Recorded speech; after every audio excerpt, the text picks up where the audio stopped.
Hi friends, my name is Yadbhushan, Senior Civils Faculty. ఈ వీడియోలో మనం జూనియర్ పర్సనల్ ఆఫీసర్ అనే పోస్టుకు సంబంధించినటువంటి సిలబస్ యొక్క కంప్లీట్ అనాలిసిస్ని, అదేవిధంగా ఆ ఉద్యోగం సాధించాలంటే ఎలాంటి ప్రిపరేషన్ ప్లాన్ను ఫాలో అయితే సాధించడానికి అవకాశం ఉంటుంది అనేటువంటి ప్లాన్ని సైంటిఫిక్ వేలో మీకు ఎక్స్ప్లెనేషన్ చేయడం జరుగుతుంది. జూనియర్ పర్సనల్ ఆఫీసర్ అనేటువంటిది మనకి అన్ని రకాల ప్రభుత్వ శాఖల్లో ముఖ్యంగా మేనేజ్మెంట్ స్థాయిలో ఉండేటువంటి పోస్టు.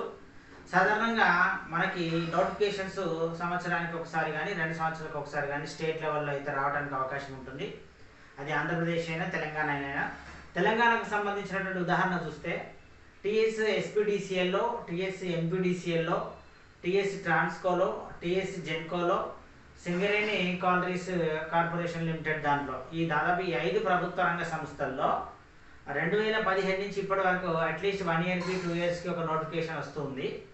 అంటే ఎవరైతే రెగ్యులర్గా ఈ పోస్టులకు ప్రిపరేషన్ అవుతుంటారో కంటిన్యూస్గా, వాళ్ళు నోటిఫికేషన్ పడ్డ తర్వాత వెంటనే సక్సెస్ అవడానికి ఛాన్స్ ఉంటుంది. ఎందుకంటే దాదాపు 2015 నుంచి నోటిఫికేషన్లో ఒక different types of notifications, more than ఒక 6 టైప్స్ ఆఫ్ నోటిఫికేషన్స్ చూసిన లాస్ట్ 8 ఇయర్స్లో. నేను వాటన్నిటికి కూడా కోచింగ్ ఇచ్చినాను.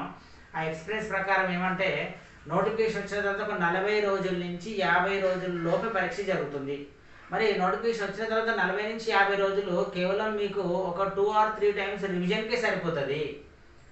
అట్లాంటప్పుడు మరి ప్రిపరేషన్ మనం ఎట్లా పాసిబుల్ అవుతుంది? పాసిబుల్ కాదు. కాబట్టి ఎవరైనా అభ్యర్థులు నోటిఫికేషన్ వచ్చిన తర్వాత అప్లై చేయటం, ప్రిపరేషన్ చేయటం, నేను పోస్ట్ సాధిస్తే అనుకుంటే అది తప్పు మార్గం అవుతుంది. మీరు ఖచ్చితంగా ప్రభుత్వ ఉద్యోగం సాధించాలంటే అట్లీస్ట్ 1 ఇయర్ ప్లాన్ ఉండాలి. మీరు మామూలుగా స్కూల్ ఎగ్జామినేషన్స్ అయినా, కాలేజ్ ఎగ్జామినేషన్స్ అయినా కనుక చూసుకుంటే, ఎగ్జాంపుల్ 10th క్లాస్ వాళ్ళు అనుకోండి, 10th క్లాస్ వాళ్ళు మార్చిలో ఎగ్జామినేషన్స్ ఆర్ ఏప్రిల్లో ఎగ్జామినేషన్స్ రాస్తారు యాన్యువల్. వాళ్ళకి సిలబస్ ఎప్పటి నుంచి ప్రిపరేషన్ స్టార్ట్ అవుతుంది?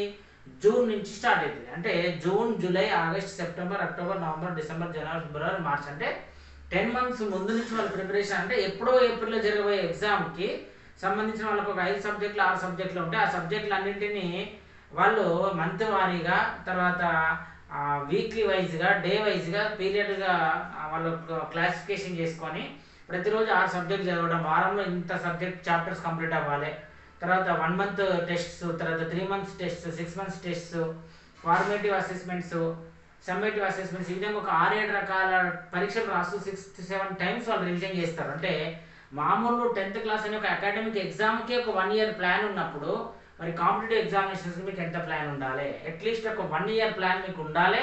మీ ప్రిపరేషన్ కంటిన్యూషన్లో ఉండాలి. Whether notification comes or not, notification వచ్చినా రాకపోయినా మీకు సంబంధం లేదు, ప్రిపరేషన్లో ఉండాలి డైలీ. మళ్ళీ గుర్తుపెట్టుకోండి, ఎట్లాంటి ఉద్యోగాలకైనా దాదాపుగా 2 సబ్జెక్ట్స్, 2 పేపర్స్ ఉంటున్నాయి. పేపర్ 1 జనరల్ స్టడీస్, అది వెరీ కామన్. మీరు ఏదైనా ఉన్నత విద్య చదువుకుంటూ అయినా, లేదా ప్రైవేట్ ఉద్యోగము, చిన్న ఉద్యోగం చేస్తూ అయినా 2 నుంచి 3 గంటలు జనరల్ స్టడీస్కి ప్రతిరోజు కేటాయించాలి. కేటాయిస్తూ ఈ సబ్జెక్ట్కి మినిమం 2 నుంచి 3 గంటలు కనుక కేటాయిస్తూ లాంగ్ టర్మ్లో 3 నెలలు, 6 నెలలు, సంవత్సరం ప్రిపరేషన్ అవ్వండి. నోటిఫికేషన్ రాకపోయినా, నోటిఫికేషన్ రాలేదని నిరాశ చెందకుండా మీ ప్రిపరేషన్ కంటిన్యూ చేయండి.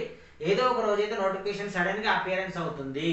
అయినప్పుడు మీరు ఏం చేయాలంటే ఆ 40 డేస్ని, ఇన్ని రోజులు జరిగిన దాన్ని రిగరస్గా, వేగంగా, తీవ్రంగా మీ లోపాలను పరిష్కరించుకుంటూ అట్లీస్ట్ 3 టైమ్స్ రివిజన్ కనుక చేస్తే ఖచ్చితంగా మీరు సెలక్షన్ లిస్ట్లో ఉంటారు. కానీ నోటిఫికేషన్ వచ్చిన తర్వాతనే నేను ప్రిపరేషన్ స్టార్ట్ చేస్తా అంటే మాత్రము మీరు తప్పనిసరిగా ఫెయిల్యూర్ మార్గంలో పోతున్నట్లే. అట్లాంటి ఆలోచనను దృష్టిలో పెట్టుకొని మీరు ఈ యొక్క టాపిక్ని అయితే వినండి. తప్పనిసరిగా ఇలా చెప్పిన అన్ని కూడా మీరు ఫాలో అవ్వండి. రైట్, ఈ వీడియోలో మీకు 2 విషయాలు తెలియజేయబోతున్నాను. ఫస్ట్ది సిలబస్ అనాలిసిస్, అసలు సిలబస్ ఏంటిది, వీళ్ళు ఎక్కడి నుంచి తయారు చేసారు అనేటువంటిది. రెండోది preparation plan. Right, first syllabus అనాలిసిస్లో చూస్తే, సిలబస్లో ఇది సాధారణ డిగ్రీ కోర్సు చేసిన ఏ వ్యక్తికైనా దీనికి ఎలిజిబిలిటీ ఉంటుంది. అంటే ఎనీ బీఏ కానీ, బీఎస్సీ కానీ, బీకామ్ కానీ, సాధారణ గ్రాడ్యుయేట్స్ ఎవరైనా ఈ పరీక్షకి ఎలిజిబిలిటీ ఉంటుందని వాళ్ళ నోటిఫికేషన్లో పేర్కొంటారు. నోటిఫికేషన్లో వచ్చినప్పుడు డిఫరెంట్ క్వాలిఫికేషన్స్ మెన్షన్ చేస్తారు వచ్చి, సాధారణంగా ఎన్ని డిగ్రీ ఉన్న వాళ్ళు ఎలిజిబిలిటీ ఉంటారు. ముఖ్యంగా బీఏ, బీఎస్సీ, బీకామ్ ఉన్న వాళ్ళు అయితే 100% ఎలిజిబిలిటీ ఉంటారు. మరి వాళ్ళకి టీఎస్ ఎస్పీడీసీఎల్లో, ఎంపీడీసీఎల్లో, ట్రాన్స్కోలో, జెన్కోలో, ఎస్సీఎల్లో, అదేవిధంగా సెంట్రల్ పబ్లిక్ సెక్టర్ అండర్టేకింగ్లో కూడా ఇదే సిలబస్తో ఇదే రకమైనటువంటి పోస్టులు ఉంటున్నాయి. పోస్టుల యొక్క నామినిక్లేచర్ నేమ్ మారుతుంది. ఉదాహరణకు ఇక్కడ జూనియర్ పర్సనల్ ఆఫీసర్ అంటున్నారు తెలంగాణలో, ఏపీలో. సెంట్రల్ లెవెల్లో దాని మేనేజ్మెంట్ ట్రైనీ అనొచ్చు, లేదా హెచ్ఆర్ ట్రైనీ అనొచ్చు. ఇక్కడ Singareni corporation limited, coal carbon mines దాని లిమిటెడ్లో జేపీఓ పోస్టులు అంటున్నారు, మేనేజ్మెంట్ ట్రైనీ అంటున్నారు, హెచ్ఆర్ మేనేజర్స్ అంటున్నారు. ఇవన్నీ ప్రైవేట్ ఉద్యోగాలు కూడా మీకు ఉపయోగపడడానికి ఛాన్స్ అనేటువంటిది ఉంటుంది. రైట్, మీరు సిలబస్లో ఎగ్జామ్ ప్యాటర్న్ చూస్తే సాధారణంగా జిఎస్ 100 మార్క్స్కి ఆర్ 150 మార్క్స్కి, సబ్జెక్ట్ 100 ఆర్ 150 మార్క్స్కి ఉంటున్నాయి. బట్ ఇట్లాంటి ఎగ్జామినేషన్స్లో 60% మార్క్స్ మనకి కంటెంట్కి ఉంటుంది, అంటే ఈ సబ్జెక్టుకు ఉంటుంది, మేనేజ్మెంట్ సబ్జెక్టుకు. మిగతా 40 జనరల్ స్టడీస్కి ఉంటుంది. కొన్ని మనకి నోటిఫికేషన్స్, కార్పొరేషన్స్కి సంబంధించిన, అదేవిధంగా డిపార్ట్మెంట్ మినిస్ట్రీకి సంబంధించిన ఎగ్జామ్స్, కొన్నిట్లలో 50 మార్కులు ఈ కంటెంట్కి, ఇప్పుడు చెప్పబోయే కంటెంట్ ఉంటే 50 మార్కులు జనరల్ స్టడీస్కి ఉంటుంది. ఎట్లా ఉన్నా మీరు డైలీ జనరల్ స్టడీస్ ప్రిపరేషన్ అవ్వాల్సిందే, డైలీ సబ్జెక్ట్ ప్రిపేర్ అవ్వాల్సిందే. అట్లీస్ట్ ఒక సంవత్సరం పాటు మీరు ప్రిపరేషన్లో ఉంటే ఇన్ని చెప్పినటువంటి సంస్థల్లో ఏదైనా ఒక సంస్థ తప్పనిసరిగా మీకు నోటిఫికేషన్ వస్తుంది. సెంట్రల్ పబ్లిక్ సెక్టర్ అండర్టేకింగ్స్ అయితే నెంబర్ ఆఫ్ పోస్టులు మీకు పడుతుంటాయి. మీరు ఎంప్లాయ్మెంట్ చేస్తున్న ఫాలో అవ్వాలి, వివిధ వెబ్సైట్లను ఆన్లైన్లో ఫాలో అవుతుంటే ఏదైనా ఒక నోటిఫికేషన్ వస్తుంది.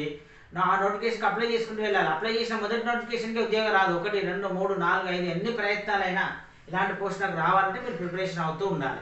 రైట్, ఇప్పుడు సిలబస్ని తెలుసుకుందాం. అంటే ఈ డిపార్ట్మెంట్లో ఉంటాయి కాబట్టి ఈ సిలబస్ ఆధారంగా ఎవరైతే ప్రిపరేషన్ అవుతున్నారో వాళ్ళు ఎన్నటికైనా, అంటే కనీసం 1 సంవత్సరం నుంచి 2 సంవత్సరాల లోపు ఇదే పోస్టును సాధించడానికి ఛాన్స్ ఉంటుంది. గవర్నమెంట్లో కూడా సిలబసెస్ ఇదే విధంగా ఉంటాయి, ప్రైవేట్ కార్పొరేషన్స్, పెద్ద పెద్ద కార్పొరేషన్స్లో కూడా ఇదే సిలబస్ ఉంటుంది. రైట్, సిలబస్ని సాధారణంగా 5 విభాగాలుగా వాళ్ళు విభజించడం జరిగింది. మొదటిది ఫండమెంటల్స్ ఆఫ్ హెచ్ఆర్ఎం, అంటే హ్యూమన్ రిసోర్సెస్ మేనేజ్మెంట్లో ఉన్నటువంటి ప్రాథమికమైన విషయాలు. ఇందులో 5 మళ్ళీ టాపిక్స్ చెప్తాను, వాటిని కూడా. రెండవది ఇండస్ట్రియల్ రిలేషన్స్, అంటే పారిశ్రామిక సంబంధాలు. సంస్థలు నడపాలంటే పరిశ్రమలకు సంబంధించిన వ్యవహారాలు తెలవాలి. ఇవి ఒక 7 టాపిక్స్ ఉన్నాయి, 7 టాపిక్స్ ఉన్నాయి.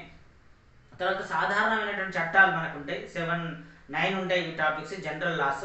అదేవిధంగా లేబర్ లాస్ ఉన్నాయి, కార్మిక చట్టాలు ఒక 12 చట్టాలు ఉన్నాయి, వాటి గురించి కూలంకషంగా తెలుసుకోవాలి. అదేవిధంగా ఇండస్ట్రియల్ లాస్, అంటే పారిశ్రామిక చట్టాలు ఒక 3 ఉన్నాయి, వాటి గురించి తెలుసుకుంటే మొత్తం 15 రకాల చట్టాలు ఉన్నాయి.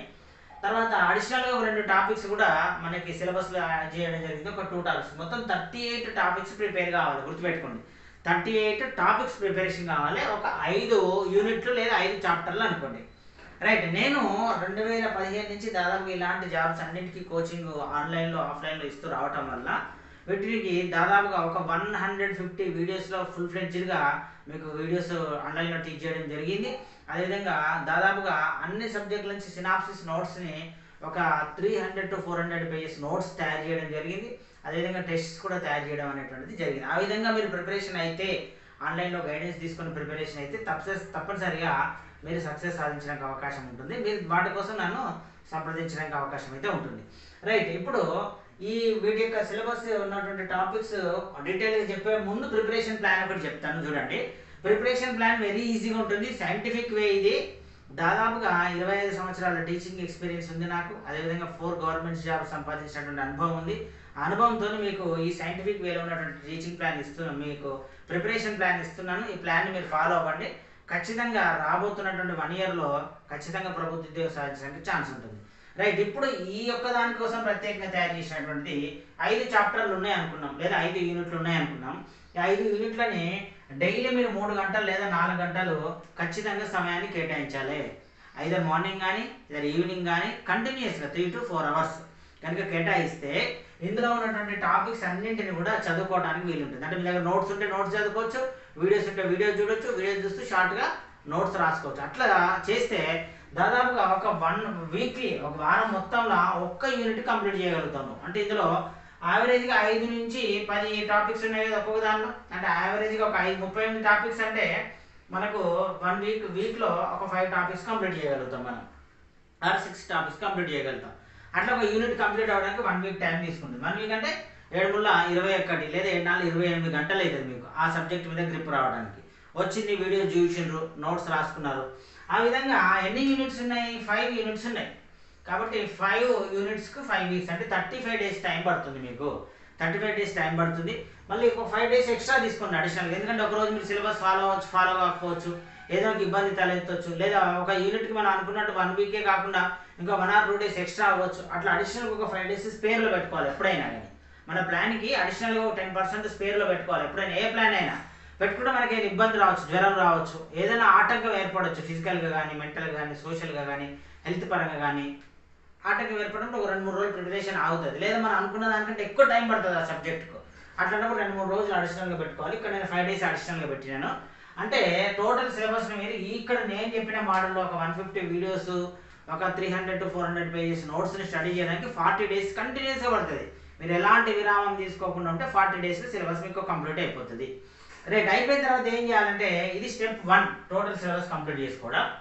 స్టెప్ 2 ఏం చేయాలంటే నువ్వు ఈ ఇన్ని రోజులలో 35 నుంచి 40 రోజుల్లో నేర్చుకున్నటువంటి సిలబస్ని రోజు ఒక 5 పేజీల నుంచి 10 పేజీల నోట్స్ నువ్వు తయారు చేసుకుంటావు. వీడియోస్ వినటము, నోట్స్ తయారు చేసుకోవడం చేస్తే సగటున ఒక 5 పేజీల నుంచి 10 పేజీలు, అంటే గంటకు ఒక 2-3 పేజీలు రాస్తావు. అట్లా 3 గంటలు అంటే 10 పేజీలు వస్తుంది. మరి 40 రోజుల ప్రిపరేషన్లో 400 పేజీల నోట్స్ వస్తాయి నీ దగ్గరికి. అంతకుమించి ఎక్కువ ఉండదు, 300, 400, 500 పేజీలు ఉండాలి. ఎందుకంటే రివైజ్ చేసేటప్పుడు మళ్ళీ 1000 పేజీలు అనుకోండి, 2000, 3000 పేజీల నోట్స్ ఉండడం లాభం లేదు. 300 నుంచి 500 పేజీల యొక్క నోట్స్ సినాప్సిస్ ఉండాలి మీ దగ్గర, సారాంశం ఉండాలి. యథాతథంగా మళ్ళీ అంతా రాసుకోవద్దు, ఓన్లీ సినాప్సిస్. ఆ సినాప్సిస్ చూస్తే సబ్జెక్ట్ మొత్తం మీకు గుర్తు రావాలి. ఆ విధంగా ఆ సినాప్సిస్ని మీరు రాసుకున్న 400 పేజీలని 10 రోజులలో రివిజన్ చేయాలి. రోజుకు ఉదాహరణకు మీకు రోజు 10 పేజీలు రాస్తూ 40 రోజుల్లో 400 పేజీలు రాయడం జరిగింది. ఆ 400 పేజీల నోట్స్ని 10 రోజుల్లో రివిజన్ చేయాలి. ఎన్ని గంటల టైం ఉంది? డైలీ 4 hours టైం ఉంది. 4 hours డైలీ 40 పేజెస్ చొప్పున 10 days రివిజన్ చేస్తే 400 పేజెస్ రివిజన్ అయింది. అంటే డైలీ 40 పేజెస్ రివిజన్ చేయాలి. జ్ఞాపకం చేయాలి, చూడకుండా రాయాలి. మళ్ళీ మీకు తెలిసిన ఫ్రెండ్స్, రిలేటివ్స్ ఉంటే వాళ్ళకి ఆ బుక్ ఇచ్చి అందులో నుంచి క్వశ్చన్స్ అడగమని చెప్పాలి. అట్లా ఒక 4 hours కనుక డైలీ 10 days కేటాయిస్తే ఒక రివిజన్ అయిపోతుంది. రైట్, ఇక్కడ రివిజన్ అయిపోయింది. ఇక్కడికి సంతోషం కాదు, ఇంకా ఇప్పుడు ముందుంది స్టెప్ 3. Step 2 revision. స్టెప్ 3 ఏంటంటే టెస్టులు ఉన్నాయి. అంటే ఇప్పుడు నువ్వు వీడియోస్ రూపంలో విని సబ్జెక్ట్ నేర్చుకున్నావు, నోట్స్ రాసుకొని సబ్జెక్ట్ నేర్చుకున్నావు, 2 స్టెప్లు అయిపోయినాయి. నీకు సబ్జెక్ట్ ఎంతో పరీక్షించాలంటే టెస్టులు ఉండాలి.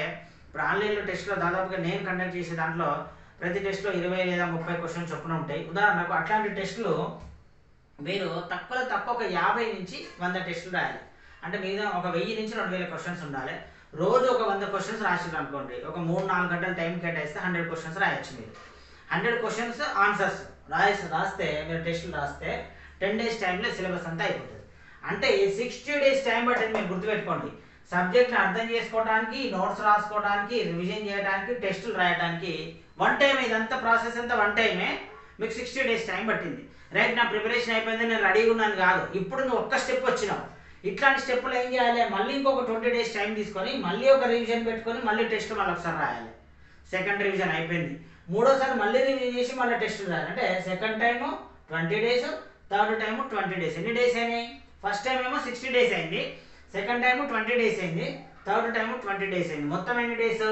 100 days ప్రిపరేషన్ ప్లాన్. అంటే మీరు నోటిఫికేషన్ రావడానికి 100 రోజుల ముందు నుంచే మీ యొక్క ప్రిపరేషన్ కనుక స్టార్ట్ చేస్తే మీ ప్రిపరేషన్ అయిపోతుంది. వచ్చింది నోటిఫికేషన్, మీకు ఒక 30 రోజులు 40 రోజుల సమయం ఉంటుంది. అప్పుడు మళ్ళీ ఏం చేయాలి? 20 రోజులకు ఒక రివిజన్ చెప్పిన ఇంకొక 2 రివిజన్లు చేయండి. అంటే మొత్తం ఎన్ని రివిజన్ చేస్తున్నారు మీరు? 3 రివిజన్లు ప్లస్ 2 5 రివిజన్లు చేస్తున్నారు. క్వశ్చన్ మీరు చూడగానే ఎగ్జామినేషన్లో ఆన్సర్ పెడతారు. అట్లా పెట్టిన వాళ్ళు మాత్రమే కాంపిటేటివ్లో విన్ అవుతారు. అట్లా పెట్టకుండా ఎగ్జామినేషన్స్ రూమ్లో ఆలోచించుకుంటున్న వాళ్ళు ఫెయిల్యూర్ అవడానికి ఛాన్స్ అనేటువంటిది ఉంటుంది. సో ఈ విధమైనటువంటి ప్లాన్ ప్రిపేర్ అవ్వండి. రైట్, ఈ ప్రిపరేషన్ ప్లాన్ నోట్ చేసుకోండి. ఒక ఫ్లెక్సిబిలిటీగా మీకు అటు ఇటు మార్చుకోండి. మ్యాక్సిమం ఇదే ప్లాన్ ఫాలో అవ్వాలి. మీకు టైం ఎక్కువ దొరికింది, నేను 4 గంటలు అని చెప్పిన, తక్కువ దొరికింది 3 గంటలు చేసుకోండి, లేదా ఇంకెక్కువ దొరికింది 5 గంటలు చేసుకోండి. మొత్తానికి ఈ 100 days ఫ్రేమ్లో వీడియోస్ అన్ని చూడడం, నోట్స్ రాసుకోవడము, రివిజన్ చేయడము, టెస్టులు రాయడం, మినిమం టెస్టులు 3 times, రివిజన్ 3 times చేస్తేనే కాంపిటేటివ్ ఎగ్జామినేషన్లో విజయం సాధించడానికి ఛాన్స్ అనేటువంటిది ఉంటుంది. రైట్, ఇప్పుడు టాపిక్స్, సబ్ టాపిక్స్ చూద్దాం. ఇక్కడ సిలబస్లో ఫండమెంటల్స్ ఆఫ్ హెచ్ఆర్ఎం అన్నారు. అంటే హ్యూమన్ రిసోర్సెస్ మేనేజ్మెంట్కి సంబంధించినటువంటి ఫండమెంటల్స్ ఒక 5 టాపిక్స్ ఉన్నాయి. మొదటి HR management concepts and challenges. Human resources అంటే మానవ వనరుల నిర్వహణకు సంబంధించినటువంటి కాన్సెప్ట్స్ అంటే భావనలు, ఛాలెంజెస్ అందులో ఎదురయ్యేటువంటి సవాళ్ళు ఏంటివి. టాపిక్ చాలా ఇంట్రెస్టింగ్ ఉంటుంది. తర్వాత హ్యూమన్ రిసోర్సెస్ డెవలప్మెంట్, మానవ వనరుల అభివృద్ధి ఏ విధంగా ఉంటుంది. లైఫ్ మేనేజ్మెంట్ ఇన్ హెచ్ఆర్ అంటే హ్యూమన్ రిసోర్సెస్ సంబంధించినటువంటి దాంట్లో మరి లైఫ్ను ఏ విధంగా మేనేజ్ చేసుకోవాలి. తర్వాత హెచ్ఆర్ పాలసీస్ అండ్ ప్రాక్టీసెస్, ప్రతి కంపెనీకి కూడా ఒక హెచ్ఆర్ పాలసీ ఉంటుంది, కొన్ని విధానాలు ఉంటాయి, ఆ విధానాల గురించి. అదేవిధంగా designing in HR systems, HR సిస్టంలో ఉండేటువంటి డిజైనింగ్స్ ఏంటివి అని ఈ 5 టాపిక్స్ మనం అధ్యయనం చేయాలి ఫండమెంటల్స్ ఆఫ్ హెచ్ఆర్ఎంలో. వెరీ ఇంట్రెస్టింగ్ ఉంటుంది, వెరీ ఫండమెంటల్స్, 100% ఒక మేనేజర్ కావాల్సిన విషయాలన్నీ అందులో ఉంటాయి. నెక్స్ట్ సెకండ్ది ఇండస్ట్రియల్ రిలేషన్స్, పారిశ్రామిక సంబంధాల్లో 7 టాపిక్స్ ఉన్నాయి. ఫండమెంటల్స్ ఆఫ్ ఇండస్ట్రియల్ రిలేషన్స్, పారిశ్రామిక సంబంధాలకు సంబంధించినటువంటి ఫండమెంటల్స్. అదేవిధంగా కాన్ఫ్లిక్ట్ మేనేజ్మెంట్. కాన్ఫ్లిక్ట్ అంటే ఏంటంటే వివాదాలు, అంటే ఎవరెవరికి రావచ్చు వివాదము, ఒక కార్మికునికి ఒక కార్మికునికి రావచ్చు, యజమానికి కార్మికునికి రావచ్చు, యజమానికి ప్రభుత్వానికి రావచ్చు, ప్రభుత్వానికి కార్మికునికి రావచ్చు. ఇట్లాంటి కాన్ఫ్లిక్ట్ మేనేజ్మెంట్ని ఏ విధంగా నివారించాలి?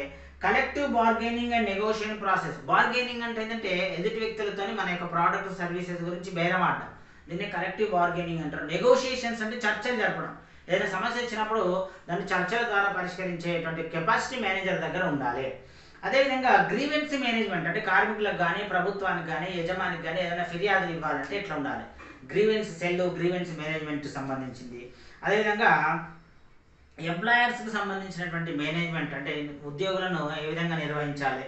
Contemporary issues in industrial relations, అంటే ఇండస్ట్రియల్ రిలేషన్స్లో పారిశ్రామిక సంబంధాల్లో ప్రస్తుతం ఉన్నటువంటి ప్రస్తుత సవాళ్ళు ఏంటి?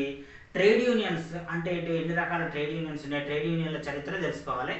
ఈ 7 టాపిక్స్ కనుక మనం డిస్కస్ చేసుకున్నట్టయితే ఇండస్ట్రియల్ రిలేషన్స్ అనేటువంటి టాపిక్ కంప్లీట్ అయిపోతుంది.